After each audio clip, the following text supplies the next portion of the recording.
How to install Pinterest on MacBook. Now, there are a lot of ways out there on doing this method, but on my case, the very fast or the quickest way on doing this method is just by using your Safari in your MacBook. Once you've accessed Safari, just head over directly to Pinterest.com's official site, and then at the top left hand corner of your screen on your MacBook, just simply tap or click File option, and then just scroll down till you find Add to Dock option. Choose on that. So it is usually kind of like working like a bookmark on Google Chrome.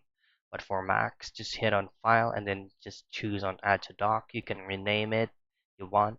Then just confirm everything, and Pinterest will automatically be added to your widgets. So that's the quickest way for you to be able to install Pinterest on MacBook.